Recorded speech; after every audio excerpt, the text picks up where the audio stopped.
Good day everyone! Ako si Angel, ang inyong lingkod Rai TV. So sa video ko na naman ngayon ay ibabagi ko na naman ang aking tugon sa katanungan na isa nating taga sa Bebeke. Shout out po sa iyo. Sana ang interpretasyon na ito ang sagot sa iyong katanungan at parang din sa inyo dyan na may kantulad sa panaginip na ito. Paalala ko lamang lagi na ito ay isang general interpretation kaya unawain nyo at tingnan mabuti ang mga nangyayari sa inyong buhay ngayon at gamitin ang inyong sariling intuition at mag-connect directly sa mga impormasyon na maaaring ibabahagi ko. At para labis yung maintindihan ang ibig sabihin ng inyong panaginip ay panoorin ang video na ito hanggang sa matapos at kung ito ay nag-resonate bawat isa sa inyo, please leave us a comment at huwag natin kalimutang mag-like, mag-subscribe at i-hit na din ang notification bell para maging updated kayo lagi sa mga hindi pa nakapag-follow sa aking Facebook page. I-follow nyo na po Rai TV at i-share nyo na din. Maraming salamat.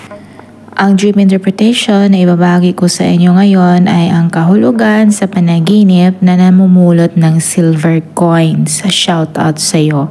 Ang iyong panaginip seems to be optimistic in its entirety. That's fascinating itself.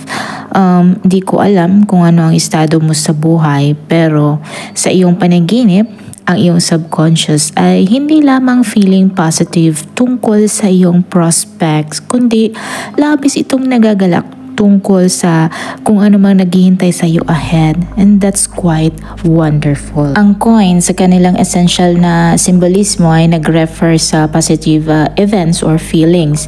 Tandaan na ang mga coins are treasures, hindi lang ito pera.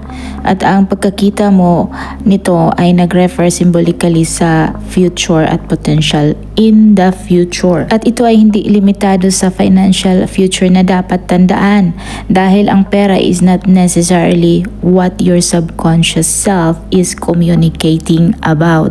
Pwede din itong relationship or ang iyong sariling sense of fulfillment in life at mga ano pang mga bagay. This is because palagi kang nakakita ng coins ay hindi lagi same coin but a new coins over and over. At sa iyong panaginip, there was no loss involved. Ito ay maganda.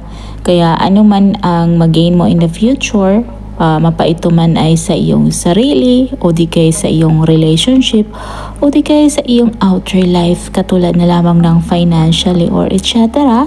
ay lagi itong nariyan sa iyo. And it is for you para hanapin ito and keep it. Sana nagustuhan nyo ang dream interpretation na ibinahagi ko sa inyo ngayon at makibahagi na din sa inyong mga opinion at katanungan sa pamamagitan ng pagkomento sa baba.